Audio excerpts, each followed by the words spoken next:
Hello student, first of all thank you for joining us. और अगर आपने join कर ही लिया है तो आपको मैं एक बात बता दूं, इस वीडियो को देखने के बाद आपके सारे डाउट्स क्लियर हो जाएंगे। स्टिल अगर आपको कोई भी डाउट रहता है तो you can comment down below. We will make sure कि हम आपसे 24 आवर्स में कनेक्ट करेंगे और आपके डाउट्स को पर्सनली क्लियर करेंगे। That's our guarantee and this is how आपके जो सारे डाउट्स हैं वो क्लियर हो जाएंगे। आपको कहीं और जाने की जरूरत नहीं पड़ेगी। तो एग्जाम पास आने वाले हैं और ये वीडियो आपके एग्जाम में काफी हेल्पफुल होने वाला है। तो this is Manav Singh, let's get started.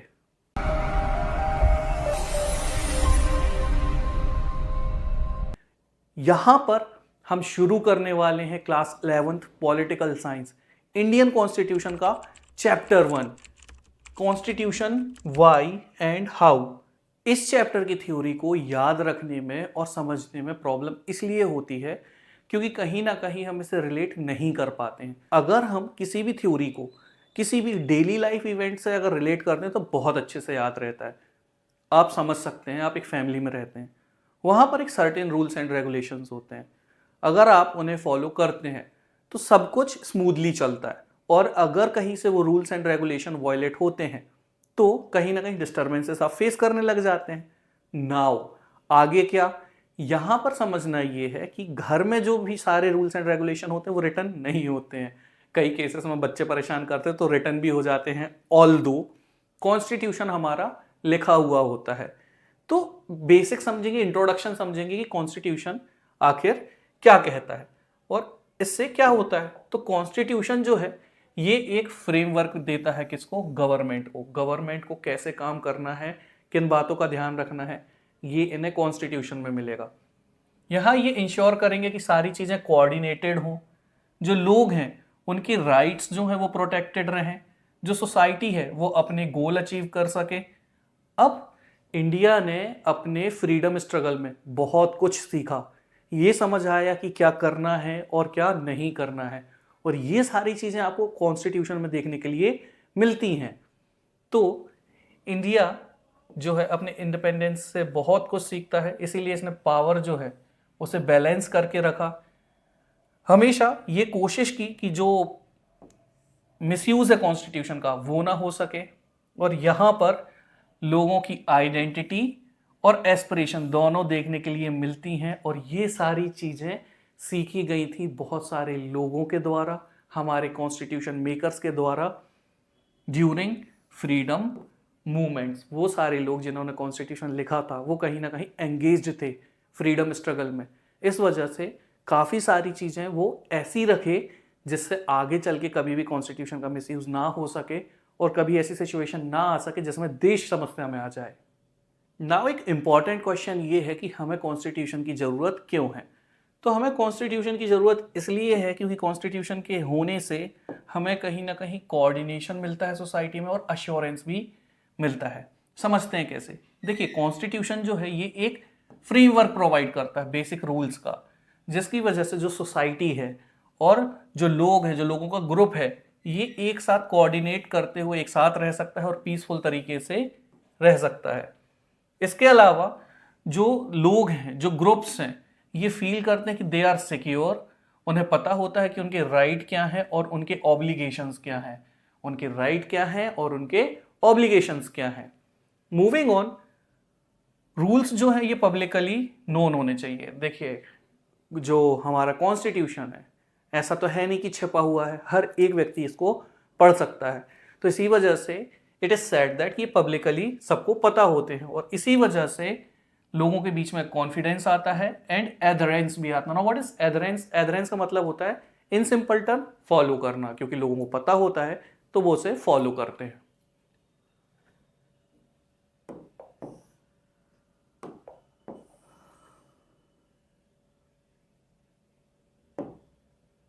Moving on, enforceability through legal means reassures individual that there are consequences for violations। जैसा मैंने आपको बताया था, अगर आपके घर के रूल्स एंड रेगुलेशंस अगर आप वायलेट करते हैं तो आपको पनिश किया जाता है। तो अगर आप कॉन्स्टिट्यूशन वायलेट करेंगे तो सीधी सी बात है कि वहां पर उसके लिए भी आपको कुछ ना कुछ कॉन्सिक्वेंसेस फेस तो करने पड़ेंगे। अब क्या हो अगर कॉन्स्टिट्यूशन हो ही ना, तो देखिए बहुत सारी समस्याएं आ जाएंगी। कैसी समस्याएं? सबसे पहले तो लोगों को ये ही पता नहीं होगा कि जो रिसोर्सेज हैं उन्हें कैसे शेयर करना है। लोगों के बीच में आर्ग्यूमेंट होने लग जाएंगे, विवाद बढ़ने लग जाएंगे प्रॉपर्टी को लेकर, एजुकेशन को लेकर। तो कहीं ना कहीं कॉन्स्टिट्यूशन की वजह से एक ऐसा फ्रेमवर्क मिलता है जिससे सारे लोग एक साथ पीसफुली रह सकते हैं। यहां पर कॉन्स्टिट्यूशन ये मेक श्योर करता है कि जो ये रूल्स हैं सारे लोग फॉलो करें, और अगर कोई इसे वॉयलेट करता है तो उसे प्रॉपरली पनिश किया जाए। इसकी वजह से ये होता है कि जो वॉयलेटर्स होते हैं उन्हें पनिशमेंट मिलती है, और जो सोसाइटी के अच्छे लोग होते हैं वो सेफ फील करते हैं एक दूसरे के साथ रहते हुए। अब हम ये समझेंगे कि कॉन्स्टिट्यूशन में डिसीजन मेकिंग पावर को कैसे स्पेसिफाई किया गया है। देखिए यहाँ पर जो कॉन्स्टिट्यूशन है ये लॉ और पॉलिसीज को लेकर काफ़ी स्ट्रिक्ट रहा है, तो इसी वजह से उन्होंने बहुत केयरफुली ये डिसाइड किया कि अथॉरिटी किसके पास होगी और एलोकेशन ऑफ पावर किसके पास होगी। बेसिकली कॉन्स्टिट्यूशन क्लियरली बताता है कि बेसिक पावर किसके पास होगी सोसाइटी में, कौन इसकी अथॉरिटी रखेगा, और इंपॉर्टेंट लॉज और पॉलिसीज को लेकर डिसीजन कौन लेगा। यहाँ पर डिसीजन मेकिंग के लिए कुछ ऑप्शंस होते हैं जिसमें दो बहुत फेमस हैं, एक है डायरेक्ट वोटिंग और दूसरा है इलेक्टेड रिप्रेजेंटेटिव। क्या होता है, कुछ बेसिक डिसीजंस होते हैं उसके लिए पूरी पार्लियामेंट इन्वॉल्व नहीं होती, गवर्नमेंट कुछ ऑफिसर्स की टीम बना देती है और फिर वो डिसाइड करते हैं कि रूल्स एंड रेगुलेशंस क्या होंगे।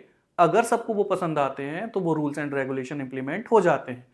ऑन द अदर हैंड अगर मामला क्रिटिकल है तो गवर्नमेंट क्या करेगी, सारी पार्लियामेंट को इकट्ठा करेगी और उसके ऊपर डायरेक्ट वोटिंग करेगी कि उनको ये रूल्स एंड रेगुलेशंस बनाने हैं या नहीं बनाने हैं, इंप्लीमेंट करना है या नहीं करना है।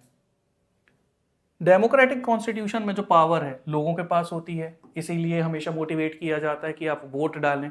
देखिए जो टर्म है डेमोक्रेसी, ये बनी ही दो शब्दों से है, एक डेमो और एक क्रेसी। क्रेसी का मतलब होता है रूल और डेमो का मतलब होता है population. Democracy rule by the population. Constitution he decide करता है कि किसके पास राइट होगा रूल्स बनाने के लिए सोसाइटी में।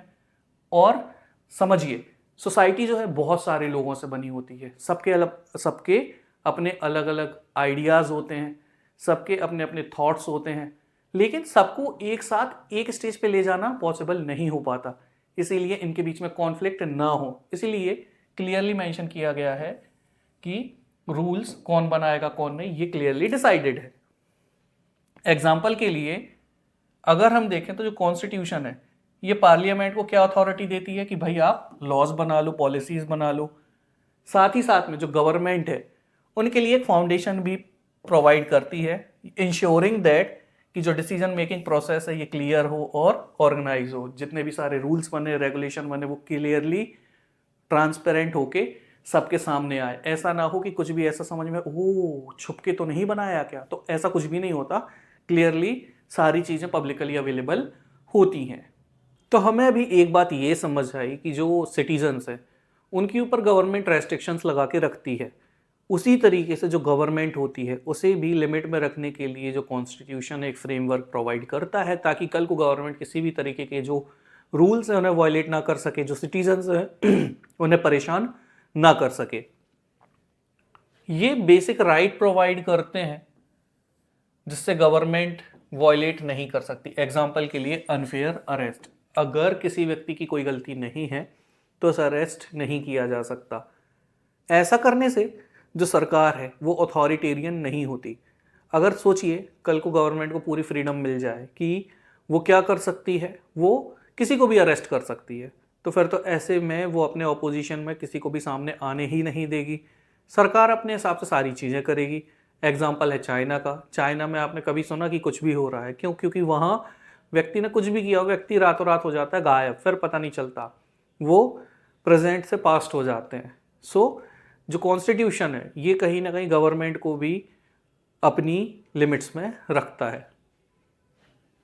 ओके, तो यहाँ पर अरेस्ट के अलावा कुछ और चीज़ें भी, जैसे freedom of speech and association, मतलब कल को जो आम नागरिक है वो अपनी समस्या को रखने के लिए एक साथ इकट्ठे हो सकते हैं और स्पीचेस भी दे सकते हैं। लेकिन ऐसा नहीं है कि इकट्ठे होकर तो कुछ भी बोल रहे होंगे सरकार को, आपको उन शब्दों पे ध्यान देना होता है जो आप बोल रहे होते हैं। अगर आपने ऐसे शब्द बोले जो पब्लिकली एक्सेप्टेबल नहीं है तो फिर आपके ऊपर कहीं ना कहीं ये जो पब्लिक अरेस्ट है ये लिमिटेशन में नहीं रहेगी, कहीं ना कहीं अरेस्ट हो जाएंगे।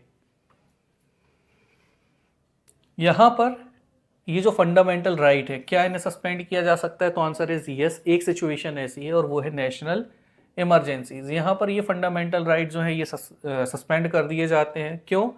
ताकि गवर्नमेंट जो है अपने एक्शंस को कैरी आउट कर पाए। देखिए, वॉर लाइक सिचुएशन, युद्ध हो गया कभी इंडिया पाकिस्तान का, या हाइपोथेटिकली स्पीकिंग कभी इंडिया चाइना का, तो ऐसी सिचुएशन में फिर पॉलिटिक्स को किनारे कर दिया जाता है। सरकार चाहती है कि उनके पास फ्रीडम हो डिसीजन लेने का, अपने हिसाब से सारी चीजें इंप्लीमेंट कर पाने का। तो ऐसी सिचुएशन में जो फंडामेंटल राइट्स हैं उस समय जो है सस्पेंड हो जाते हैं। अब कई बार जो लीगली इलेक्टेड गवर्नमेंट है ये ऐसे लॉ क्रिएट कर सकती है जो अनफेयर हो। हमने क्या पढ़ा कि कहीं ना कहीं जो पार्लियामेंट है वो रूल्स बना सकता है, और वहां होती कौन है? गवर्नमेंट हो सकती है। तो कई बार ऐसे लॉज आ सकते हैं। तो इसी वजह से कुछ ऐसे फंडामेंटल राइट्स हैं जैसे चेंज किया जा ही नहीं सकता, और यहीं से उनकी पावर को लिमिट कर दिया गया है। और इसी वजह से जो फंडामेंटल राइट है they act as a shield for citizen, वो उनके ऊपर एक सुरक्षा कवच के जैसे काम करते हैं ताकि वो गवर्नमेंट की ओवर रीच से फ्री रह सकें। ओवर रीच का मतलब क्या हुआ? रीच आउट टू फार, मतलब किसी भी एक एक्टिविटी में गवर्नमेंट जब अपनी हद को पार करने लग जाए तो ऐसी सिचुएशन में गवर्नमेंट को भी रोक के रखता है कॉन्स्टिट्यूशन। अब हम समझेंगे कि कॉन्स्टिट्यूशन जो सोसाइटी है उसके गोल्स और एस्पिरेशन से कैसे कनेक्ट करता है। देखो, जो कॉन्स्टिट्यूशन है वो कहीं ना कहीं प्रोवाइड करता है एस्पिरेशन, साथ ही साथ में पॉजिटिव गोल्स। पॉजिटिव गोल्स का क्या मतलब है? आज आप ये वीडियो देख रहे हैं, कल को आप इंजीनियर, डॉक्टर, लॉयर या कुछ भी एक ऐसा व्यक्ति बनना चाहेंगे जो सोसाइटी के लिए अच्छा हो, जो आगे बढ़ रहा हो। ये क्या होता है? ये होता है पॉजिटिव गोल्स। लेकिन अगर किसी देश का कॉन्स्टिट्यूशन अच्छा नहीं है, गवर्नमेंट अच्छी नहीं है, तो क्या होता है? नेगेटिव गोल्स की ओर आगे बढ़ने लगते हैं। कैसे? पाकिस्तान में रहने वाले व्यक्ति बहुत सारे आतंकवादी भी बनना चाहते हैं। तो अब उनके जो गोल्स है क्या वो पॉजिटिव हैं? उनके हिसाब से होंगे, बट पब्लिकली या एक आम जनता के बीच में तो वो पॉजिटिव गोल्स नहीं है, नेगेटिव गोल्स हैं। कल को जाएंगे बम पहन के कहीं भी जाके फट जाएंगे और फिर बोलेंगे कि भैया हम तो पहुंच गए जन्नत। खैर, ये उनके लिए है, लेकिन ये पॉजिटिव गोल तो बिल्कुल भी नहीं है।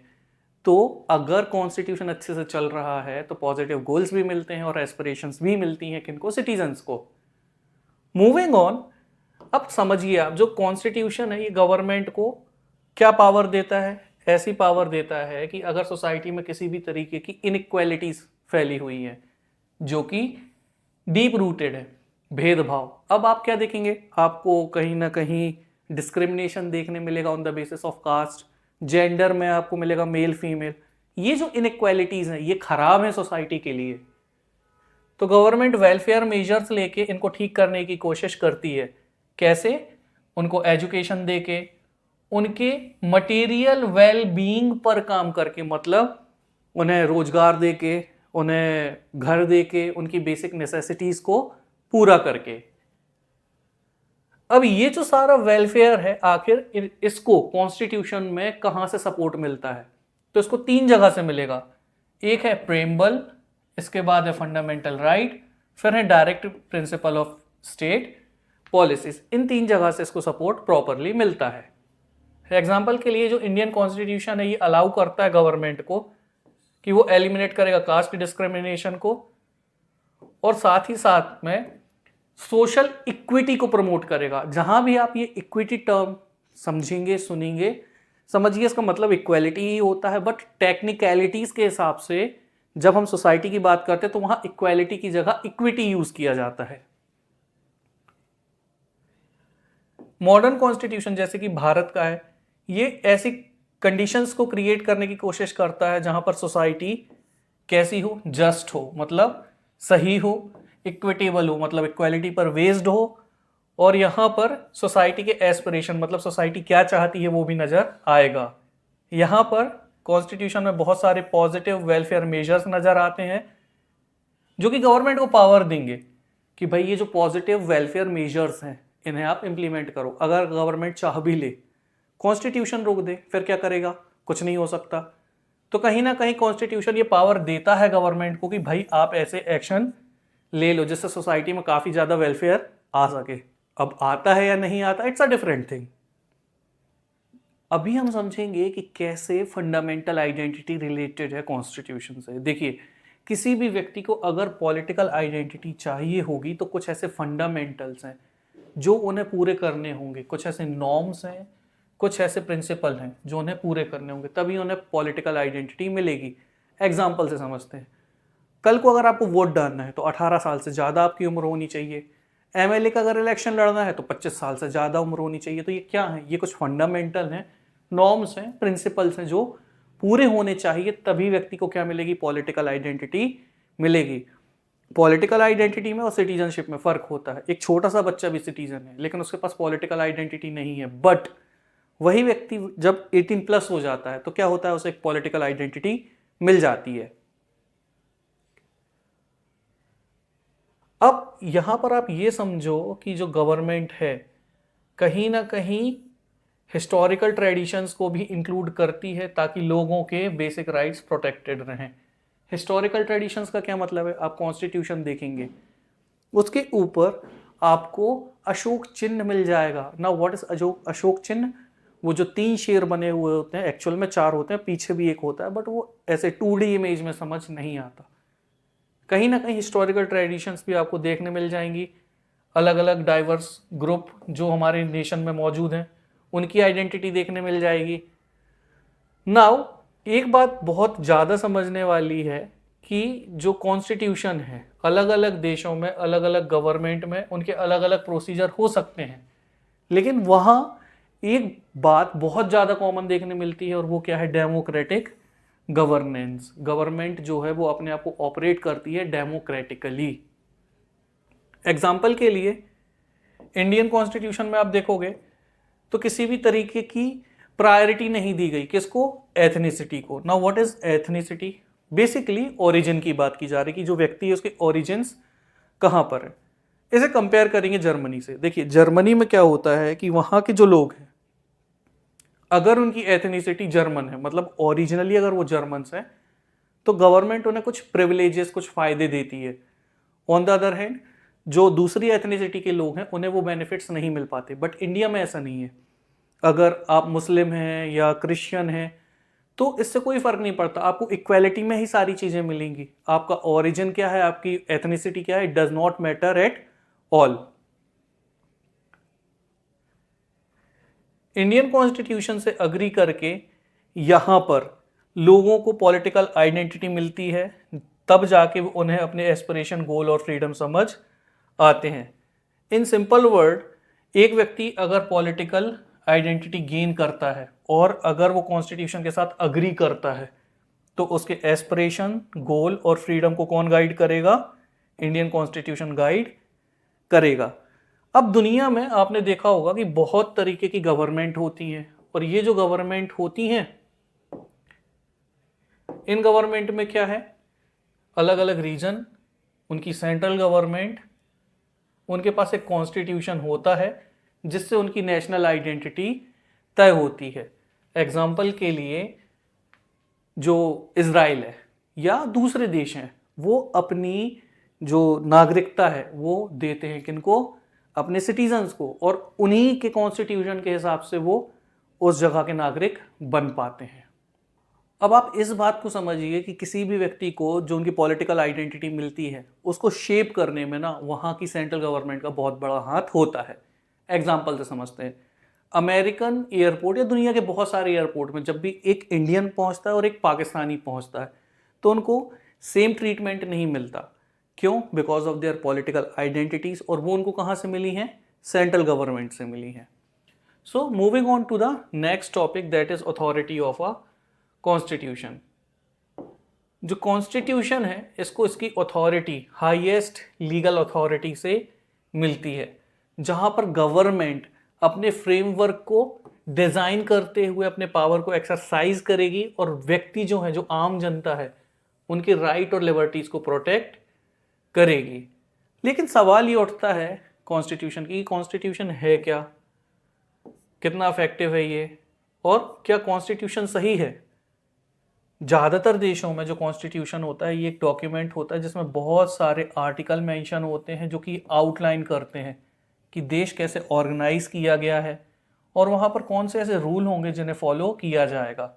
हाउएवर कुछ देश ऐसे हैं जैसे कि यूनाइटेड स्टेट्स, इनका जो कॉन्स्टिट्यूशन है ये एक सिंगल डॉक्यूमेंट नहीं है बल्कि कलेक्शन ऑफ डॉक्यूमेंट और डिसीजन है जो एक साथ वहाँ के कॉन्स्टिट्यूशन को बनाता है। कहने का मतलब ये है कि थोड़ा सा फर्क है। इंडिया या बहुत सारे डेमोक्रेटिक नेशंस में क्या होता है कि वहाँ पर किंग या क्वीन का कॉन्सेप्ट नहीं है, बट आज भी यूके में ये कॉन्सेप्ट है। ऑल्दो वहाँ के जो किंग या क्वीन है उनके पास कोई पॉलिटिकल पावर्स नहीं है, बट कहीं ना कहीं उनको हेड ऑफ द स्टेट बनाकर रखा हुआ है। कुल मिला के मान सम्मान मिलेगा, लेकिन अगर आप कल को बोलो कि इसको फांसी दे दो तो ऐसे राइट्स उनके पास नहीं है। पॉलिटिकल राइट्स जो हैं वो सीधे सीधे किनके पास है, पार्लियामेंट के पास।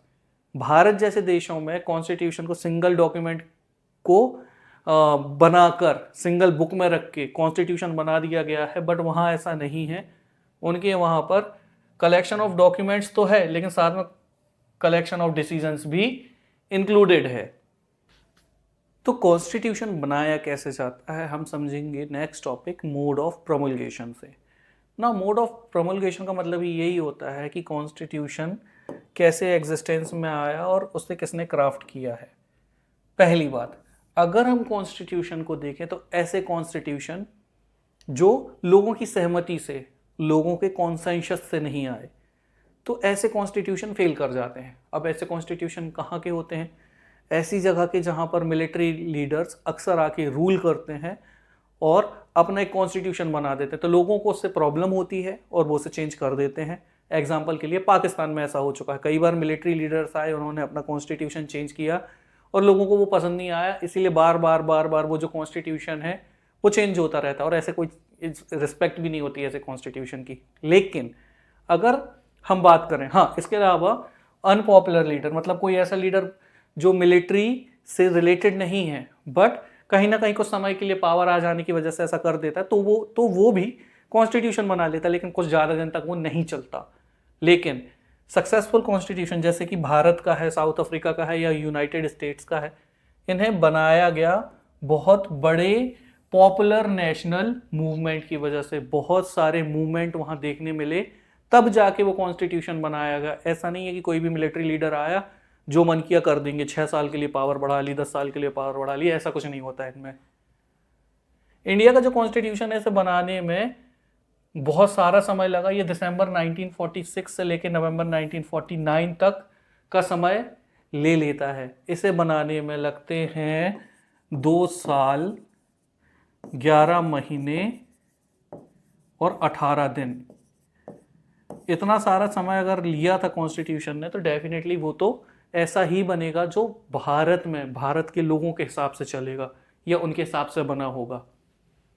ये जो कॉन्स्टिट्यूशन है इसे लेजिटिमेसी तभी मिलती है जब उसे एक क्रेडिबल लीडर, भरोसेमंद लीडर बनाए, जिसे पब्लिक ट्रस्ट मिला हो, जो नेगोशिएट कर सके, जो रिस्पेक्ट दे सके दूसरों को। इंडियन कॉन्स्टिट्यूशन के जो फ्रेमर्स थे उन्होंने भारत की जनता को ये विश्वास दिला दिया था कॉन्स्टिट्यूशन बनाने के बाद कि ये आपके भले के लिए है, ये किसी एक व्यक्ति के स्वार्थ के हिसाब से नहीं मिला। It was framed with national consensus और इसमें किसी भी तरीके का पर्सनल गेन किसी का भी नहीं है। कॉन्स्टिट्यूशन को लेके कई देश तो बहुत ज़्यादा सीरियस होते हैं, वो इसको लेके रेफरेंडम भी करवाते हैं। ना व्हाट इज रेफरेंडम? कॉन्स्टिट्यूशन को प्रपोज किया जाता है आम जनता के सामने, उनसे पूछा जाता है कि क्या ये कॉन्स्टिट्यूशन आपको पसंद है या पसंद नहीं आ रहा है। उसी हिसाब से फिर अप्रूवल मिलता है किसको? कॉन्स्टिट्यूशन को।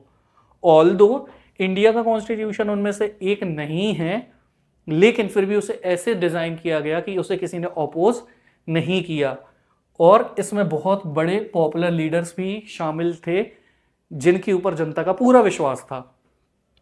इसी वजह से एक कॉन्स्टिट्यूशन की जो सक्सेस है वो डिपेंड करती है उन अथॉरिटीज़ के ऊपर जो उस कॉन्स्टिट्यूशन को बना रहे हैं। किसी भी देश के कॉन्स्टिट्यूशन को बनने में कितनी समस्या आ सकती है, समझेंगे हमारे अगले topic debate over constitution making in Nepal में। नेपाल में जो कॉन्स्टिट्यूशन है उसे 5 बार चेंज किया जाता है बिटवीन 1948 टू 1990, वो भी राजा की मर्जी से, वहाँ के किंग की मर्जी से। इसके बाद यहाँ पर आता है मल्टी पार्टी कॉम्पिटिशन। जी हाँ, आप सही सोच रहे हैं, 1990 के पहले वहाँ पर मल्टी पार्टी कॉम्पिटिशन नहीं होता था। लेकिन क्या यहाँ पर राजा का रोल खत्म हो जाता है? आंसर इज नहीं। यहाँ पर अभी भी राजा के पास बहुत ज़्यादा सिग्निफिकेंट पावर हुआ करते थे। नेपाल में एजिटेशन शुरू हो जाते हैं। क्यों? क्योंकि उन्होंने भारत को देखा कि भारत में तो ऐसा कोई सिस्टम है नहीं। तो इससे प्रेरित होकर कहीं ना कहीं उन्होंने ये सोचा कि हमें भी फुल फ्लेजेड डेमोक्रेसी बनना है, और इसी वजह से वहाँ काफ़ी ज़्यादा एजिटेशंस देखने के लिए मिलते हैं और मोनार्की को हटाने की बात की जाने लगती है। और वो ये कोशिश कर रहे थे कि अगर इन केस मोनार्की पूरी नहीं हट पा रही है तो मोनार्की जो है उसके पावर को हम लिमिट में कर देते हैं, उसे थोड़ा सा लिमिटेड कर देते हैं। लेकिन ये सुन के राजा हो गया गुस्सा। राजा ने बोला कि ऐसे कैसे? तो उन्होंने क्या करा, इंस्टेड ऑफ गिविंग अप उसने पूरा कंट्रोल ले लिया। जो थोड़ा बहुत फ्रीडम दे रखा था मल्टी पार्टी कॉम्पिटिशन का, उसे भी सस्पेंड कर दिया। यहाँ पर लोगों के मन में बहुत ज़्यादा गुस्सा आ जाता है और एक बहुत ज़्यादा पॉपुलर एजिटेशन देखने के लिए मिलता है।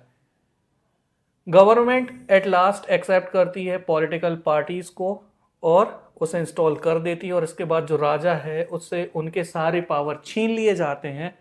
2008 में, इन 2008 नेपाल जो है ये एक डेमोक्रेटिक रिपब्लिक बनता है और 2015 में एक नए कॉन्स्टिट्यूशन को एडॉप्ट करता है। The substantive provision of the constitution.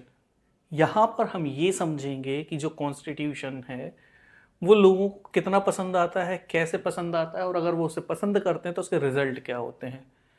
तो जो सक्सेसफुल कॉन्स्टिट्यूशन होता है वो हमेशा ये कोशिश करता है कि वो एक ऐसा रीजन हर एक व्यक्ति को दे सोसाइटी में ताकि लोग उस कॉन्स्टिट्यूशन को सपोर्ट करें। अगर किसी भी तरीके से कॉन्स्टिट्यूशन मेजॉरिटीज को अलाउ करता है कि वो ऑप्रेस कर सके माइनॉरिटीज को, तो माइनॉरिटीज उसे फॉलो नहीं करेंगी। इसका एग्जाम्पल हमें क्लास 10th में देखने के लिए मिला था, जहां पर श्रीलंका में सिन्हालाज ने सप्रेस किया था तमिलियंस को। आगे चल के आपने देखा होगा कि कॉन्स्टिट्यूशनली उन्हें बहुत प्रॉब्लम फेस करनी पड़ी। इसके बाद अगर वो कुछ मेंबर्स को फेवर करेगा तो जो दूसरे हैं, जो दूसरा ग्रुप है, उससे उनकी सपोर्ट चली जाएगी। और अगर ऐसा कोई ग्रुप है जिसे ऐसा फील होता है कि उनकी आइडेंटिटी को सप्रेस किया जा रहा है, तो वो भी उस कॉन्स्टिट्यूशन को फॉलो नहीं करेंगे। Abide, they will not abide by it, मतलब उसे फॉलो नहीं करेंगे, उसे नहीं मानेंगे। अब ऐसा कोई भी कॉन्स्टिट्यूशन नहीं है जो दुनिया में जो 100% परफेक्ट जस्टिस दे सके, लेकिन हर एक कॉन्स्टिट्यूशन या एक अच्छा कॉन्स्टिट्यूशन कोशिश करेगा कि लोगों को एक बेसिक जस्टिस तो मिल सके। हमेशा यहां पर कॉन्स्टिट्यूशन में ऐसे बेसिक रूल्स डाले जाते हैं जिसमें कोशिश की जाती है कि जो पूरा देश का आम नागरिक है उसे फॉलो करे। जितना ज़्यादा लोग कॉन्स्टिट्यूशन को फॉलो करेंगे, कॉन्स्टिट्यूशन उतना कोशिश करेगा कि लोगों को फ्रीडम मिले, इक्वालिटी मिले, और उतना ही ज़्यादा जो कॉन्स्टिट्यूशन है वो सक्सीड करेगा। बात करें अगर इंडियन कॉन्स्टिट्यूशन की, तो ये प्रोवाइड करता है हर एक व्यक्ति को ऐसा रीज़न देता है कि वो उसे फॉलो करे। कभी कभार कुछ एक्सेप्शंस देखने के लिए मिलते हैं, लेकिन as you know there is always an exception. Balanced institutional design. बहुत बार ऐसा होता है कि एक छोटा सा ग्रुप बहुत बड़ा चेंज लेकर आने की कोशिश करता है कॉन्स्टिट्यूशन में, जबकि आम जनता या बहुत बड़ा सेगमेंट सोसाइटी का ऐसी कोशिशें नहीं करता, लेकिन एक छोटा सा सेगमेंट करता है। तो ऐसी सिचुएशन में कॉन्स्टिट्यूशन ने खुद को उससे सेफ रखने के लिए क्या करा, अपनी पावर को फ्रेगमेंट कर दिया, टुकड़ों पे बांट दिया। और ऐसा कर देने की वजह से क्या हुआ कि कोई एक सिंगल ग्रुप जो है वो आगे चल के भारत में कभी भी डोमिनेट नहीं कर पाएगा। इंडियन कॉन्स्टिट्यूशन ने खुद को डिवाइड कर दिया, एग्जीक्यूटिव में, जुडिशरी में, लेजिस्लेटिव में, और उसके अंदर भी कुछ बॉडीज जैसे कि इलेक्शन कमीशन, इन सभी को बना दिया। और इससे क्या हुआ, इससे बना रहा बैलेंस किसके, between check and balances. Now what does that mean? इसका मतलब ये होता है कि कल को अगर एक बिगड़ने की कोशिश करेगा तो दूसरा सुधार देगा। एग्जीक्यूटिव बिगड़ेगा तो लेजिस्लेचर और जुडिशियरी सुधार देगी, लेजिस्लेचर बिगड़ेगा तो जुडिशियरी सुधार देगी। तो यहां पर क्या होता है, चेक एंड बैलेंसेस। एक सक्सेसफुल कॉन्स्टिट्यूशन जो होता है हमेशा उस देश की कोर वैल्यूज को क्या करेगा, रिस्पेक्ट करेगा, साथ ही साथ में एक छोटा सा स्कोप रखेगा जहां पर चेंजेस किए जा सके, लेकिन इतना ज्यादा रिजिड भी नहीं होगा कि उसमें कभी कोई चेंज ना आ सके, या इतना फ्लेक्सिबल नहीं होगा कि कोई भी ऐरा गैरा नत्थु खैरा आए और चेंज करके चला जाए। एक प्रॉपर बैलेंस, एक प्रॉपर फ्लेक्सिबिलिटी बनी रहती है कि कल को अगर कोई बहुत ज्यादा जरूरत है बदलाव की, वो किया जा सके, क्योंकि बदलते वक्त के साथ जरूरतें बदलती हैं और जरूरतों के हिसाब से कॉन्स्टिट्यूशन में भी चेंज किया जा सके। इंडियन कॉन्स्टिट्यूशन एक ऐसा लिविंग डॉक्यूमेंट है जिसमें चेंजेस किए भी जा सकते हैं, लेकिन एट द सेम टाइम उसकी रिस्पेक्ट और स्टेबिलिटी भी बनी रहती है। लाख बहस हो जाए राजनीतिक पार्टियों में, लेकिन कॉन्स्टिट्यूशन को लेके ऐसा बहुत कम ही है कि कभी कोई उसके ऊपर फिंगर पॉइंट करेगा।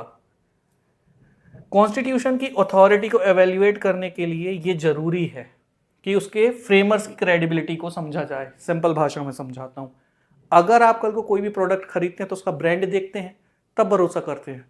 सेम कॉन्स्टिट्यूशन में होता है कि किसने बनाया है, ये बहुत इंपॉर्टेंट होता है। उसके बाद ऑर्गेनाइजेशन ऑफ पावर कौन सी थी उस समय, कौन सी ऑर्गेनाइजेशन थी जिसके पास पावर था। एग्जाम्पल के लिए BR अम्बेडकर अगर कॉन्स्टिट्यूशन से रिलेटेड थे तो उस समय कॉन्स्टिट्यूएंट असेंबली वो ऑर्गेनाइजेशन थी जिसने कॉन्स्टिट्यूशन बनाया था। और क्या वो सभी को ऐसा रीजन दे रही है कि उसे फॉलो करें? तो हाँ, भारत के कॉन्स्टिट्यूशन को बनाए जाने के बाद सभी ने उसको फॉलो किया। इसका मतलब सभी को भरोसा था ये जो कॉन्स्टिट्यूशन था ये क्रेडिबल था। How was the Indian constitution made? As I have told you कि जो इंडियन कॉन्स्टिट्यूशन है वो कॉन्स्टिट्यूएंट असेंबली ने बनाया था। और ये जो कॉन्स्टिट्यूएंट असेंबली है ये किसने बनाई थी? ये 1946 में गाइड की गई थी, किसके द्वारा? कैबिनेट मिशन के द्वारा। और इसमें ये जो असेंबली है इसमें जो लोग इलेक्ट हुए थे वो किस बेसिस में हुए थे? हर 10 लाख की पॉपुलेशन को रिप्रेजेंट करने के लिए एक व्यक्ति को चुना गया था। और इसी वजह से आगे चल के इस असेंबली में देखने के लिए मिलते हैं 292 मेंबर्स। और इसके बाद 93 जो सीट्स थी ये किसके लिए थी? प्रिंसली स्टेट्स के लिए। नाउ प्रिंसली स्टेट्स क्या थे? जब देश आज़ाद नहीं हुआ था तो उस समय बहुत सारे ऐसे छोटे छोटे राज्य थे जिनके राजा हुआ करते थे, किंग हुआ करते थे, तो उन लोगों को भी सीट्स दी गई थी। ये जो सीट्स थी इन्हें डिवाइड किया गया था अमंग मेन कम्युनिटीज। जैसे जिस जगह पर जो कम्युनिटीज डोमिनेट कर रही थी उनके हिसाब से सीट दी गई थी। अगर कहीं मुस्लिम पॉपुलेशन डोमिनेट कर रही थी तो उनको सीट दी गई। सेम सिख कम्युनिटीज के साथ और जो दूसरी कम्युनिटीज हैं उनके साथ भी ऐसा ही हुआ था कि उनकी पॉपुलेशन के प्रोपोर्शन में उनको कॉन्स्टिट्यूएंट असेंबली में जो सीट है वो दी गई थी। इसके बाद the method for selecting representative from princely state was decided through consultation. यहां पर उनको कैसे सीट दी जानी थी प्रिंसली स्टेट में, ये कंसल्टेशन के थ्रू डिसाइड किया गया था। सारे लोगों ने मिलकर कंसल्ट किया तब जाके उनको seat the. Composition of constituent assembly. Constituent assembly की कंपोजिशन को समझने से पहले हम कुछ डेट समझते हैं कि ये जो कॉन्स्टिट्यूशन है जो हम सुनते हैं 26 जनवरी 1950 में आया था, उसकी जर्नी कैसी थी, एक ब्रीफ लेते हैं उसका। इसकी पहली जो मीटिंग हुई थी ये हुई थी दिसंबर 9, 1946 में। इसके बाद जो मीटिंग हुई थी दिसंबर 11, 1946 में, यहाँ पर डॉक्टर राजेंद्र प्रसाद को इसका प्रेसिडेंट चुन लिया जाता है।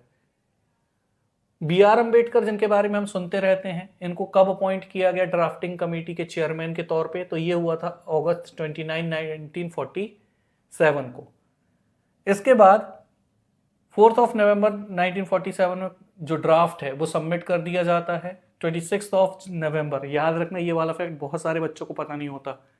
26 नवंबर 1949 में जो ड्राफ्ट है ये कंप्लीट हो जाता है। इसके बाद हैंड रिटन कॉन्स्टिट्यूशन आता है 24 जनवरी 1950 को।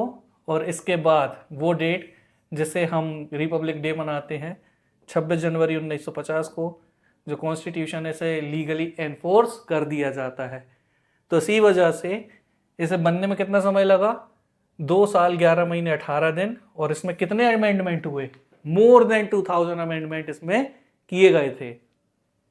पार्टीशन के बाद 3 जून 1947 में मेंबर इलेक्ट किए जाते हैं अलग अलग टेरिटरीज से। पहली बात, ये मत सोच लेना कि मैं 15 अगस्त की बात कर रहा हूँ जहाँ देश डिवाइड हुआ था, नहीं, मैं बात कर रहा हूँ कॉन्स्टिट्यूएंट असेंबली की जो पहले बट गई थी। तो वो लोग उन टेरिटरी से बिलोंग करने वाले जो पाकिस्तान में जाने वाले थे, डेफिनेटली उन्हें हम अपनी कॉन्स्टिट्यूएंट असेंबली में रख के क्या ही करेंगे, तो उन्हें रिमूव कर दिया जाता है। और उनको रिमूव करने के बाद जो मेंबर बचते हैं वो थे 299। कॉन्स्टिट्यूशन को अडॉप्ट कर लिया जाता है 26 नवंबर 1949 में, और इसमें साइन करते हैं इंपॉर्टेंट 284 मेंबर्स इसको साइन करते हैं।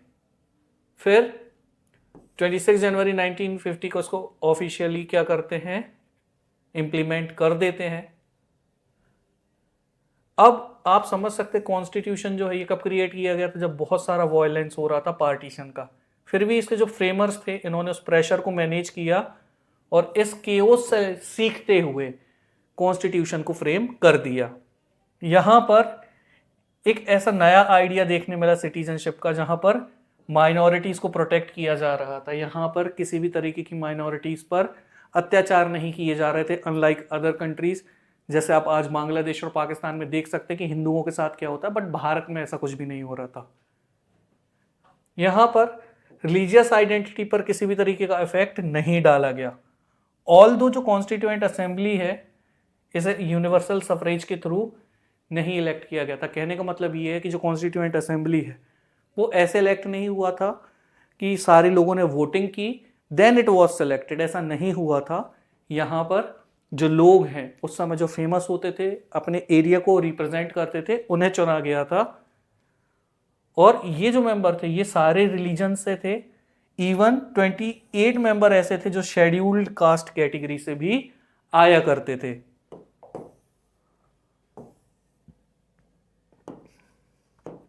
इसके बाद जो कांग्रेस पार्टी है ये डोमिनेट करती है असेंबली में, जिसमें पूरी असेंबली में से आउट ऑफ 100% 82% लोग ऐसे थे जो कि रिप्रेजेंट करते थे किसको, कांग्रेस पार्टी को। और इसमें भी जो कांग्रेस पार्टी के लोग हुआ करते थे सबकी अपनी अपनी ओपिनियन हुआ करती थी जिसे वो सामने रखा करते थे। द प्रिंसिपल ऑफ डेलिब्रेशन, देखिए अगर हम कॉन्स्टिट्यूशन को देखें ना तो ऐसा नहीं था कि इसमें इतने सारे मेंबर्स थे इस वजह से इसको काफ़ी ज़्यादा अथॉरिटी मिल गई थी, ऐसा बिल्कुल भी नहीं था। यहाँ पर समझने वाली बात यह है कि यहाँ इसमें बहुत ज़्यादा रिप्रेजेंटेशन होने के साथ साथ यहाँ पर जो प्रोसीजर थे लोगों को दिखाई दिया कि यहाँ जो हो रहा है ये अच्छा है, ये ट्रांसपेरेंट है, ये लोगों के हित में हो रहा है। यहाँ पर काफ़ी अच्छे प्रोसीजर को फॉलो किया गया था। साथ में वहाँ जो मेंबर्स थे वो ऑलरेडी रिस्पेक्टेबल होने की वजह से उनकी वैल्यूज़ काफ़ी अच्छी हुआ करती थी। यहाँ जो रिप्रेजेंटेशन है नो डाउट ये डाइवर्स थी, देश के अलग अलग कोनों से अलग अलग लोग आए हुए थे, लेकिन यहाँ पर लोगों ने अपनी कम्युनिटीज़ के इंटरेस्ट को ध्यान में रखते हुए उतना ज़्यादा इम्पोर्टेंस नहीं दी जितनी देनी चाहिए थी। उन्होंने किसको दी, उन्होंने देश को आगे रखा। उन्होंने बोला हमारी जो कम्युनिटी का है तो है, इसके बारे में बात करेंगे, बट ओवरऑल जो देश है, जो नेशन है, उसका इंटरेस्ट काफ़ी ज़्यादा जरूरी है। असेंबली जो है इसने कई सारे ऐसे इश्यूज थे जिसमें डिसएग्रीमेंट फेस किए। आप खुद सोच के देखिए, जहाँ पर इतनी बड़ी कॉन्स्टिट्यूएंट असेंबली हो, इतने सारे लोग हों, वो एक साथ सहमति कैसे बना लेंगे? अरे भाई आजकल 2 लोगों में सहमति नहीं बनती, अगर आप भाई बहन होंगे तो आप समझ रहे होंगे। तो यहाँ तो इतने सारे लोग थे तो कैसे ही सहमति बनने वाली थी। तो यहाँ किन समस्याओं को लेकर जो ऑपोजिशन है या डिसएग्रीमेंट है ये फेस करना पड़ा? तो answer is centralisation versus decentralisation. देश में सेंट्रलाइजेशन होना चाहिए या डिसेंट्रलाइजेशन होना चाहिए। अगर आपको नहीं पता तो इसका मतलब ये होता है सेंट्रलाइजेशन मतलब देश में एक गवर्नमेंट होगी, स्टेट गवर्नमेंट नहीं होगी और कोई भी डिस्ट्रिक्ट गवर्नमेंट नहीं होगी, म्यूनसिपैलिटीज पंचायत नहीं होंगी। On the other hand decentralisation का मतलब होता है पावर को डिस्ट्रीब्यूट कर देना, central government, state government, district government, panchayat, municipalities, ये होता है डिसेंट्रलाइजेशन। इसके अलावा जुडिशियल पावर कैसी होंगी इसको लेके काफी डिसएग्रीमेंट हुए।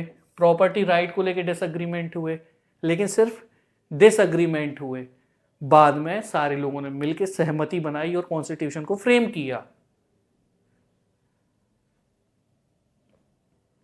यहां पर जो सबसे कम डिबेट के साथ अगर कोई प्रोविजन पास हुआ था वो था यूनिवर्सल सफरेज। यूनिवर्सल सफरेज को ही बिना किसी डिबेट या बहुत कम डिबेट के साथ पास कर दिया गया था। इस बात में सभी सहमत थे कि मेल और फीमेल दोनों को इक्वल वोटिंग राइट मिलना चाहिए। लेकिन क्या सिर्फ मेल और फीमेल को? नहीं, यहां कोई फर्क नहीं पड़ता कि वो किस कास्ट से है, कहां से आती है, कौन से रीजन से है, क्या इनकम है, कुछ भी नहीं। If you are a male और a female 18+ then you are eligible for voting. हाँ, अगर आपका बहुत ही ज़्यादा खराब क्रिमिनल रिकॉर्ड नहीं है तो, या फिर आप मेंटली पागल घोषित नहीं हो गए तो। The constitution gained authority from the assemblies commitment to a public reason. Member जो हैं इन्होंने फोकस किया on discussion and reasoned argument offering principle reason rather than personal interest. All in all बात घूम फिर के वहीं आती है कि यहाँ पर जो पूरा का पूरा कमिटमेंट था असेंबली का पब्लिक को लेकर था। यहाँ पर जो डिस्कशन हुए थे, आर्ग्यूमेंट हुए थे, वो इस चीज़ को लेके हुए थे कि देश को आगे बढ़ाने के लिए किन प्रिंसिपल्स की ज़रूरत है। यहाँ पर उन्होंने जो पर्सनल इंटरेस्ट है उनको पीछे रखा था। बहुत सारी डिबेट्स होती हैं जिन्हें स्क्रूटिनाइज किया जाता है। Now what is scrutinise? Scrutinise का मतलब होता है उसको जांच पड़ताल करना, पूरे अच्छे से सारी चीज़ों को समझना। तो बहुत सारी डिबेट होती है असेंबली में। टेस्टामेंट का मतलब हो सकता है यू कैन से कि प्रूफ मिला था पब्लिक को, और यहां हमारा जो भारतीय संविधान है ये कितना सिग्निफिकेंट है, ये दुनिया में उतना ही सिग्निफिकेंट माना जाता है जितना आज दुनिया में रेपुटेशन है फ्रेंच कॉन्स्टिट्यूशन की, अमेरिकन कॉन्स्टिट्यूशन की।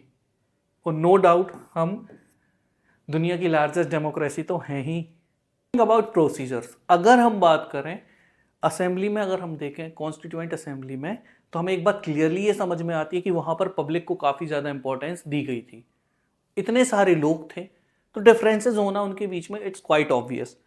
वहाँ की जो मेजर कमेटीज थी, देयर वाज 8 मेजर कमेटीज, जिसमें जवाहरलाल नेहरू, राजेंद्र प्रसाद, सरदार वल्लभ भाई पटेल, अंबेडकर, ये सभी उसके चेयरमैन हुआ करते थे। डेस्पाइट बीइंग चेयरमैन, इतनी ऊपर की पोजीशन होने के बाद भी उनमें डिफरेंसेस हुआ करते थे, लेकिन ये जो डिफरेंसेस थे ये किसी भी तरीके से पर्सनल नहीं थे कि पर्सनल होने की वजह से ये पब्लिक को हार्म कर जाए। जब बात पब्लिक की आती थी तो they agreed with each other. यहाँ पर अंबेडकर क्रिटिसाइज करते थे किसको? कांग्रेस को, गांधी को। सरदार वल्लभ भाई पटेल और नेहरू के बीच में भी डिसएग्रीमेंट थे, लेकिन एक साथ उन्होंने अच्छे से काम किया। यहाँ पर हर एक कमेटी, इनके स्पेसिफिक कॉन्स्टिट्यूशन प्रोविजंस थे, इन्हें ये पूरी असेंबली में डिस्कस किया करते थे। जब भी कोई प्रोविजन आता था तो ऐसा नहीं था कि उसे बस लेके आ गए और वो पास हो गया। प्रॉपरली क्या उसका अच्छा होगा, क्या उसका बुरा होगा, उसके ऊपर अच्छे से प्रॉपर जो डिस्कशन है वो हुआ करते थे। और जब अल्टीमेटली वो एक सहमति पे पहुंचते थे, जब वो एक अग्रीमेंट में पहुंचते थे, कॉन्सेंसस का मतलब ही यही होता है कि जब आप अग्री करते हैं तभी जाके उन प्रोविजंस को लेकर आया जाता था कॉन्स्टिट्यूशन में, और ये देखते हुए कि कहीं ये किसी के इंटरेस्ट को हार्म तो नहीं कर रहा। असेंबली की ये जो मीटिंग है ये चलती है 166 डेज तक, ये जो डिबेट्स जिनके बारे में हमने बात की। इसके बाद यहाँ पर अगर हम देखें तो लगभग 3 साल लग जाते हैं इनको ओपनली पब्लिक और प्रेस के सामने आने में। तो इससे ये समझ में आता है कि कितने क्रूशली पूरी की पूरी उसको अच्छे से समझ के कॉन्स्टिट्यूशन को सामने लेकर आया गया था। इनहेरिटेंस ऑफ नेशनल मूवमेंट, देखिए हमें ऐसा लगता है कि कॉन्स्टिट्यूएंट असेंबली ने कॉन्स्टिट्यूशन बना दिया और सामने आ गया एंड दैट्स इट, इतना ईजी था। ऐसा बिल्कुल भी नहीं था। समझिए कि जो कॉन्स्टिट्यूएंट असेंबली है, इन्होंने बहुत सारे प्रिंसिपल को सामने रखा और सामने रखने के बाद एक सहमति भी बनाई, तब जाके उसे कॉन्स्टिट्यूशन में शामिल किया, वरना वो इतने इफेक्टिवली काम नहीं कर रहा होता। और ये जो प्रिंसिपल हैं ये भी ऐसे नहीं है कि कहीं से उठा के कॉपी पेस्ट कर दिए गए थे या उन्हें समझ में नहीं आ रहे थे। ये जो सारे के सारे प्रिंसिपल हैं ये भारत में जो स्ट्रगल हुआ था फ्रीडम के समय उससे लिए गए थे, समझे गए थे कि यार ये होना चाहिए, ये नहीं होना चाहिए, ये सही है, ये गलत है, ये कॉन्स्टिट्यूशन में हम डालेंगे, इसे बिल्कुल नहीं आने देंगे। बहुत सारी चीज़ें सीखी थी भारत ने। हमने क्या सोचा कि बस कॉन्स्टिट्यूशन 3 साल में बन के रेडी हो गया और बस लागू कर दिया गया। ऐसा बिल्कुल भी नहीं था। यहाँ पर एक नेशनलिस्ट मूवमेंट से बहुत कुछ सीखा गया था। 3 साल के कॉन्स्टिट्यूशन को बनने से पहले 30 साल पहले से बहुत सारी सीखें सीखी गई थी, प्रिंसिपल समझे गए थे, फिर उन्हें लाकर लिखा गया था। यहाँ पर क्या क्या सीखा उन्होंने? मेनली कि फॉर्म ऑफ गवर्नमेंट कैसा होना चाहिए, वैल्यूज़ कैसी होनी चाहिए, जो इनइक्वालिटीज़ हैं वो नहीं होनी चाहिए। इसके बाद ये सारे प्रिंसिपल, ये सारी सीख जो कॉन्स्टिट्यूएंट असेंबली है उनके सामने रखी जवाहरलाल नेहरू ने in the objective resolution of 1946, और तब जाके वहां पर कुछ कमिटमेंट किए गए, जैसे कि equality, liberty, democracy, sovereignty and cosmopolitan identity. ये जो टर्म्स हैं इनमें कुछ ऐसे टर्म्स हैं जो सुन के आप अक्सर इग्नोर कर देते हैं, तो आज एक बार उसको सुनिए, समझिए और एक बार में ख़त्म कर दीजिए। करते हैं बात इसके बारे में। इक्वालिटी आपको पता है क्या होता है? लिबर्टी मतलब किसी भी डिसीजन को लेने की आज़ादी is called liberty. Then comes democracy. बात करेंगे कॉस्मोपॉलिटन आइडेंटिटी की, तो कॉस्मोपॉलिटन आइडेंटिटी का मतलब ये होता है कि अगर आप भारत के किसी भी हिस्से में रह रहे हैं तो आप भारतीय ही कहलाएंगे। आपको कहीं भी किसी भी तरीके की रजिस्ट्रेशन लेने की ज़रूरत नहीं है। आप पूरे भारत के एक से सदस्य हैं। आप केरल में रह रहे हो तो अरुणाचल में रह सकते हैं, अरुणाचल में रह रहे हो तो कश्मीर में रह सकते हैं। बट अब हम बात करेंगे सोवरेनिटी की। लोग सोवरेनिटी को अक्सर सुन के इग्नोर कर देते हैं कि ये होता क्या है। देखिए, सोवरेनिटी और इंडिपेंडेंट, लोग सोचते हैं कि ये एक ही चीज़ है। ऐसा नहीं है। सोवरेनिटी और इंडिपेंडेंट होने में अंतर है। एक देश सोवरेन होने के साथ इंडिपेंडेंट नहीं भी हो सकता और दूसरा देश at the same time sovereign होते होते इंडिपेंडेंट भी हो सकता है। जैसे अगर हम बात करें पाकिस्तान की, तो पाकिस्तान जो है ये इंडिपेंडेंट तो है, आज़ाद कहता है खुद को, लेकिन क्या वो आज़ाद है? नहीं। उसको अपने किसी भी डिसीजन लेने से पहले अपने पड़ोसी से परमिशन लेनी पड़ती है, चाइना से। क्यों? क्योंकि खुद से तो मिसाइल बनाई नहीं जा रही, खुद के पास टेक्नोलॉजी है नहीं, तो चाइना से आके कॉपी पेस्ट हो रहा है ना। तो अब पूछना तो पड़ेगा क्योंकि निर्भरता है उसके ऊपर। तो वो कोई भी डिसीजन लेने से पहले चाइना को ध्यान में रखेगा कि कहीं ये बुरा ना मान जाए। On the other hand India की जब बात होती है, किसी भी डिसीजन को लेना होता है तो हम इजीली ले लेते हैं। यूएस क्या सोचेगा हमें फ़र्क नहीं पड़ता, रशिया क्या सोचेगा हमें फ़र्क नहीं पड़ता, हम अपना डिसीजन लेते हैं। तो पाकिस्तान इंडिपेंडेंट है, सोवरेन नहीं है, लेकिन India independent at the same time sovereign भी है। तो this is sovereignty and the difference between independence and sovereignty. तो यहां पर आपको कॉन्स्टिट्यूएंट असेंबली में ना सिर्फ सेट ऑफ रूल्स देखने के लिए मिलेंगे बल्कि मोरल कमिटमेंट भी देखने के लिए मिल जाएंगे, जो कि फुलफिल करते हैं उन सारे प्रोमिसेस को जो नेशनलिस्ट मूवमेंट के समय किए गए थे। जो नेशनलिस्ट मूवमेंट हुए थे उस समय कुछ ऐसे कमिटमेंट किए गए थे कि देश को हमारे ये मिलना चाहिए। तो वो चीज़ें सच में कॉन्स्टिट्यूशन में डाली गई और हमारे देशवासियों को दी गई। Talking about the institutional arrangement, अगर हम देखें तो तीसरा जो फैक्टर था वो ये इंश्योर करता था कि there should be some kind of effectiveness in the constitution, जिससे ये समझ में आया कि जो गवर्नमेंट इंस्टीट्यूशन है इनके बीच में एक बैलेंस बना हुआ है। सरकार अगर सिर्फ एक जगह पावर दे दी जाती, सेंट्रलाइज कर दी जाती, तो कल को समस्या हो सकती थी। कॉन्स्टिट्यूशन मेकर्स ने इसका ध्यान रखा कि एक बिगड़ेगा तो दूसरा संभालने के लिए हमेशा होना चाहिए, इसलिए उन्होंने पावर को क्या करा, बांट दिया। किस तरीके से बांटा गया? तो आपको पता है कि लेजिस्लेटिव, एग्जीक्यूटिव और जुडिशरी, ये तीनों होते हैं जो मिलकर देश को ऑपरेट करते हैं। So a key principle is that the government must be democratic. Democratic तो होना ही चाहिए, लेकिन इसका फोकस भी होना चाहिए किसके ऊपर? लोगों के वेलफेयर के ऊपर। और आप समझ सकते हैं, अब अगर आप पाकिस्तान से कंपेयर करके देखें तो आपको समझ में आ जाएगा कि सर डेमोक्रेटिक, नाम का डेमोक्रेटिक होना काफ़ी नहीं होता, लोगों का जो वेलफेयर है वो भी होना चाहिए। जो कॉन्स्टिट्यूएंट असेंबली है, इन्होंने डिवाइड किया, बैलेंस किया जो रोल होते हैं उनको। अब रोल मतलब देखिए, जुडिशरी, किसी भी व्यक्ति को न्याय मिलने की जब बात हो तो वो सबसे इंडिपेंडेंट हो, उनके ऊपर किसी भी तरीके का प्रेशर ना आ सके, इसीलिए अलग रखा गया किसको, जुडिशरी को। जो पार्लियामेंट है वो अच्छे से काम कर सके, इसके लिए क्या बनाया गया, लेजिस्लेचर। और उसमें भी एक साथ कोई सरकार आके बहुत सारे चेंजेस ना कर पाए, इसलिए इसे भी डिवाइड किया गया इनटू लोकसभा एंड राज्यसभा। फिर बनाए गए एग्जीक्यूटिव्स, जो इसमें बड़े बड़े पोस्ट में जो भी सारे लोग होते हैं, जो ऑफिशियल्स होते हैं, वो सारे एग्जीक्यूटिव्स कहलाते हैं। तो इसी वजह से, क्योंकि यहां इसे पावर को डिस्ट्रीब्यूट कर दिया गया, इस वजह से यहां पर ये जो सिस्टम निकल के आया, ये क्या कहलाया, एक फेडरल स्ट्रक्चर।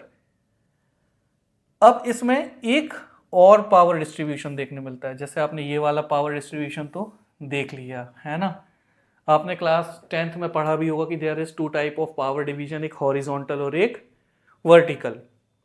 तो यहां पर ये जो हमने पढ़ा था ये था हॉरिजॉन्टल स्ट्रक्चर। अब हम पढ़ेंगे वर्टिकल स्ट्रक्चर। तो वर्टिकल स्ट्रक्चर क्या होता है, जहां पर पावर डिवाइड होती है सेंटर से स्टेट में, और यहां मेंशन नहीं है बट यू नो दैट कि म्यूनिसिपल और पंचायत वगैरह भी होते हैं। इसके अलावा एक और डिस्ट्रीब्यूशन देखने मिलता है जिसमें पावर डिस्ट्रीब्यूटेड होती है between legislative, executive and judicial laws या फिर जुडिशरी। इस बैलेंस को बनाने में जो फ्रेमर्स थे कॉन्स्टिट्यूशन के, इन्होंने दूसरे देशों के एक्सपीरियंसेस से बहुत कुछ सीखा था और बहुत कुछ वहां से बोरो भी किया था। इन्होंने बोरो किए बहुत सारे ट्रेडिशंस, लेकिन ऐसा नहीं है कि सिंपली उन्होंने वहां से उसको उठाया और यहाँ पर कॉपी पेस्ट कर दिया। वहां से उन्होंने उसको बोरो किया और उसको उसमें चेंजेस किए, किस हिसाब से, हमारे इंडिया के हिसाब से, इंडियन रिक्वायरमेंट के हिसाब से।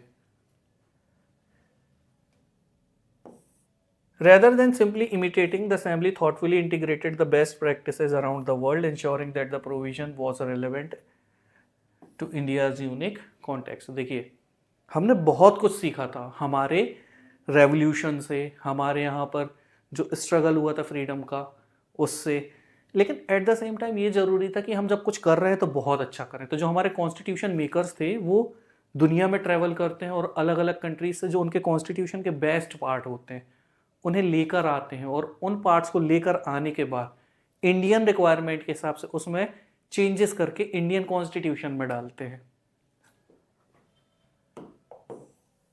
तो अब हम समझेंगे कि वो प्रोविजन जो एडॉप्ट किए गए थे अलग अलग देशों से, है ना। तो इसमें जो है पहला है ब्रिटिश कॉन्स्टिट्यूशन, जिसमें पहला है first past the post. First past the post, इसके बारे में बात करेंगे वीडियो में आगे ही, काफ़ी इंटरेस्टिंग है और इस साल आपके लिए ये अलग से टॉपिक है जो काफ़ी इंपॉर्टेंट है, तो मैं इसे अच्छे से एक्सप्लेन करूंगा इसी वीडियो में। पार्लियामेंट्री फॉर्म ऑफ गवर्नमेंट लिया गया, रूल ऑफ लॉ लिया गया, स्पीकर ऑफ लोकसभा और उनका क्या रोल होगा वो, साथ में लॉ जो बनाया जाएगा भारत में वो कैसा बनाया जाएगा, ये सब कुछ लिया गया ब्रिटिशर्स के कॉन्स्टिट्यूशन से। यूएस से क्या लिया गया कि फंडामेंटल राइट्स कैसे होंगे, उसका जो चार्टर है वो कहां से लिया गया, यूएस से। जुडिशियल रिव्यू और जो जुडिशरी है उसके बीच में कोई इंटरफेयर नहीं करेगा, इसकी भी जो सीख थी ये यूएस से ली गई थी। फिर बात करेंगे कैनेडियन कॉन्स्टिट्यूशन की। तो जो quasi federal form of government है, मतलब एक सेंट्रल गवर्नमेंट होनी चाहिए जो स्ट्रांग होनी चाहिए विथ स्टेट गवर्नमेंट, इस तरीके का जो सिस्टम है ये कहाँ से लिया गया, कनाडा से। और the idea of residual power, ये भी कनाडा से लिया गया। बात करेंगे आयरिश कॉन्स्टिट्यूशन की, तो यहाँ से लिया गया था directive principle of state policy, और फ्रेंच कॉन्स्टिट्यूशन से लिया गया था the principle of liberty, equality and fraternity. First past the post voting system, FPTP voting system, easy topic है बट कई बार समझ पाना मुश्किल हो जाता है, लेकिन इस एग्जाम्पल के बाद जो मैं आपको देने वाला हूँ ये आपको बहुत ही सिंपली समझ में आ जाने वाला है। ये सिस्टम इंडिया, यूके ऐसे देशों में फॉलो किया जाता है। तो एफपीटीपी सिस्टम जो है, यहाँ पर वो पार्टी चुनाव जीत जाती है जिसे सबसे ज़्यादा वोट मिले होते हैं, चाहे उन्हें 50% से ज़्यादा वोट मिले हो या नहीं। और यही कन्फ्यूजन आता है कि 50% फिर सबसे ज़्यादा समझते हैं। देखिए, इमेजिन कि जो 3 कॉन्स्टिट्यूएंसीज हैं उनके नाम हैं दिल्ली, जयपुर और कानपुर। तो ये जो 3 कॉन्स्टिट्यूएंसीज हैं यहाँ पर इलेक्शन होने वाले हैं। जो टोटल वोटर्स हैं, दिल्ली में 1000 हैं, 1000, और कानपुर में भी 1000 वोटर हैं, और जो जयपुर है वहाँ पर 3000 वोटर हैं। इलेक्शन होते हैं और 3 पार्टी आती हैं इलेक्शन लड़ने, पार्टी ए, पार्टी बी और पार्टी सी। अब ये हाइपोथेटिकल नेम्स हैं, प्लीज ए, बी और सी किसी पार्टी से मत रिलेट कीजिएगा। तो दिल्ली में जो पार्टी ए है उसे मिलते हैं 400 वोट, वो जीत जाती है। पार्टी बी और सी को 350 और 250 वोट मिलते हैं, फिर भी वो नहीं जीते। फिर कानपुर में पार्टी ए को फिर से 400 वोट मिलते हैं और ये यहाँ जीत जाते हैं। पार्टी बी और सी सेम 350 और 250 में रह जाते हैं, यहाँ पर विनर डिक्लेयर नहीं किया जाता। ट्विस्ट कहाँ है? तो ट्विस्ट है जयपुर में। यहाँ पर ए पार्टी को मिलते हैं 100 वोट, बी पार्टी को मिलते हैं 2100 वोट, मैसिव 2100 वोट्स। पार्टी सी को भी अच्छे वोट्स मिलते हैं, यहाँ पर 800 वोट्स मिल जाते हैं। अब यहाँ आप देख पा रहे होंगे कि जो पार्टी बी है वो चुनाव जीत जाती है क्योंकि उन्हें 2100 वोट्स मिलते हैं। अल्टीमेटली रिजल्ट क्या होता है चुनाव का? तो पार्टी ए को मिलते हैं 2 सीट, बी को मिलती है 1 सीट, और सी बेचारी किसी भी तरीके की सीट्स नहीं जीत पाती।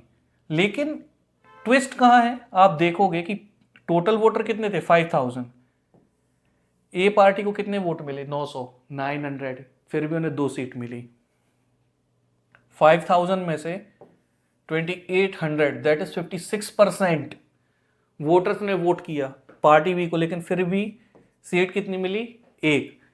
1300 वोटर्स ने वोट किया सी को, लेकिन उन्हें किसी भी तरीके की सीट नहीं मिली। पार्टी ए से कम वोट है पार्टी सी का, पार्टी सी से कम वोट है पार्टी ए का, फिर भी इन्हें 2 सीट मिल जाती हैं। और ऐसे सिस्टम को कहा जाता है एफपीटीपी सिस्टम, जहां हर एक सिस्टम के अपने फायदे और अपने नुकसान है। तो इसे भी समझते हैं कि इसके क्या फायदे हैं और क्या नुकसान है। तो सबसे पहले हम इसके फायदे को समझेंगे, और यहाँ पर एडवांटेजेस में ये है। सबसे पहला, प्रेफर करने का कारण ही यही है कि ये काफ़ी ज़्यादा सिंपल होता है, स्ट्रेट फॉरवर्ड है, इजीली समझ में आ जाता है, रिजल्ट क्विकली आ जाते हैं, यहाँ पर विनर को तुरंतली अनाउंस किया जा सकता है, स्टेबिलिटी से बढ़ती है क्योंकि जो मेजर पॉलिटिकल पार्टीज हैं कैंडिडेट अक्सर उसी से होते हैं। इसे कहाँ फॉलो किया जाता है? यूके और इंडिया में। अब बात करेंगे डिसएडवांटेजेस की, तो मेजॉरिटी सिस्टम नहीं होता। आप देख सकते हैं पार्टी बी को कितने % वोट मिले थे? 56%, फिर भी क्या वो सरकार में आ पाए? क्या उन्हें ज़्यादा सीट्स मिली? आंसर इज नहीं। जो विनर है उसे ओवरऑल मेजॉरिटी नहीं मिलती। बहुत सारे वोट्स ऐसे हैं जो वेस्ट हो जाते हैं, जैसे आप देख सकते हैं कैंडिडेट सी को 1300 वोट्स मिले थे, लेकिन उन्हें किसी भी तरीके की सीट नहीं मिलती है। और इसी वजह से क्या होता है कि वो वहाँ पर जो चुनाव है वो बहुत बुरा हार जाते हैं, उन्हें एक भी सीट नहीं मिलती, जबकि जो विनर था 2 सीट के साथ उससे कहीं ज़्यादा वोट उसे मिले थे। और इसी वजह से क्रिएट होता है रीजनल इम्बैलेंस, क्योंकि लोकली पार्टीज बहुत अच्छा कर लेती हैं, भले उन्हें नेशनल लेवल में वो सपोर्ट मिल रहा हो या ना मिल रहा हो। तो this is the end of our video. I hope आपको वीडियो पसंद आया होगा। So, all the best. This is Manav signing off. Thank you.